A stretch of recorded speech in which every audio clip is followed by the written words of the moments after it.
Mantap ya dombolannya nih. Weh. Jadi ini adalah padi yang saya tanam teman-teman. Jadi di dalam penanaman itu saya itu hanya 2 biji ya, bahkan di ujung sebelah sana itu 1 biji per lubang teman-teman. Jadi ini padi rekomendasi sekali ya. Saya rekomendasikan sekali buat teman-teman yang pengen menanam padi di lokasi daratan ataupun di lokasi sawah ya. Kalau di lokasi persawahan ini hasil buahnya bisa 2 kali lipat bahkan 3 kali lipat dengan lokasi yang ada di daratan teman-teman. Bisa kalian lihat nih ya.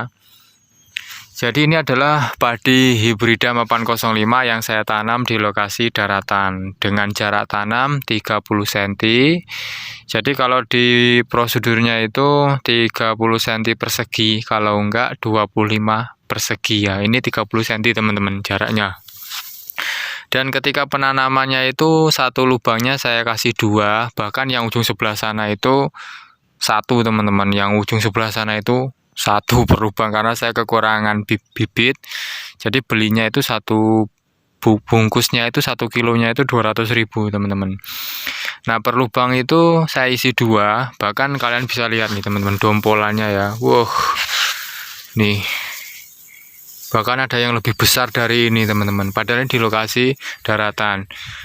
Dan untuk penanaman ya, untuk penanaman padi hibrida 805 ini di lokasi daratan ya, ini itu saya menanam di tanggal 22 bulan 11 teman-teman.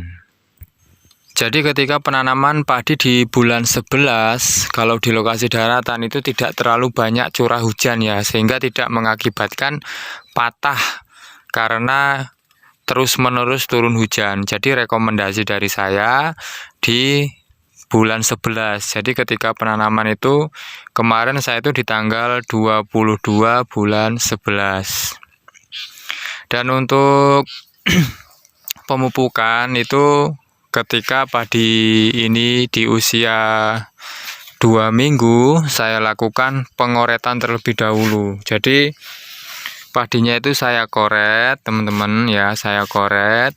Setelah saya koret, pas waktunya usianya 2 minggu langsung saya pupuk dengan pupuk Posca dan Orea dengan perbandingan pupuk Oreanya 2, pupuk Poscanya 1 karena masa pertumbuhan batang pada tanaman padi. Kemudian di usia mendekati 2 bulan saya lakukan lagi pengoretan kedua teman-teman. Karena padi ini jaraknya 30 cm, jadi memudahkan saya mengoret menggunakan cangkul ataupun wangkil. Mendekati usia 2 bulan saya koret, kemudian setelah saya koret saya lakukan lagi pemupukan yang kedua dengan perbandingan 1-1 ya. Pupuk Oreanya 1, pupuk Poscanya 1. Saya takar teman-teman karena ini masa pertumbuhan buah.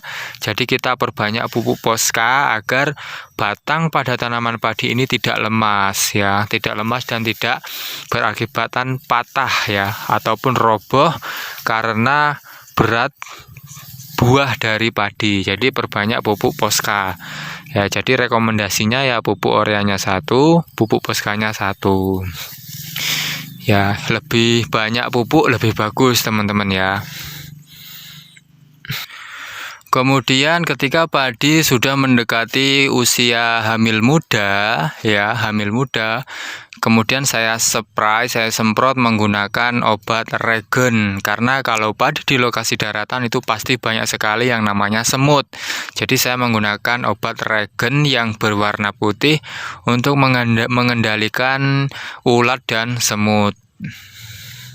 Kemudian di usia padi ini sudah mulai keluar ya, udah mulai keluar buahnya, saya menggunakan obat untuk mengatasi sundep ya teman-teman, sundep pada tanaman padi, yang mana sundep ini bisa mengakibatkan gagal panen ya, bahkan hampir 90% ya gagal panen karena sundep. Karena sundep ini ulatnya ini dia makan pada batang padi sehingga mengenai ya tunas padi yang di situ buah ya, bakal buah, sehingga buahnya berwarna putih gabuk dan dia buahnya tidak berisi, itu terkena sundep. Nah, Ketika padi sudah mulai keluar buahnya dan ada bunga-bunganya ya seperti ini, saya semprot obat sundep, yaitu merek obatnya Virtaco ya teman-teman, dengan takaran satu tutupnya 1 tangki ya. Jadi di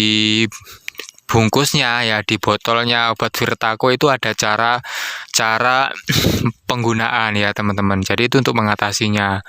Dan kemudian setelah padi ini buahnya sudah mulai ya rata seperti ini ya, itu di 1 minggu berikutnya saya semprot lagi obat Virtaco itu teman-teman, untuk mengatasi sundep ya, biar buahnya ini berisi 100% ya.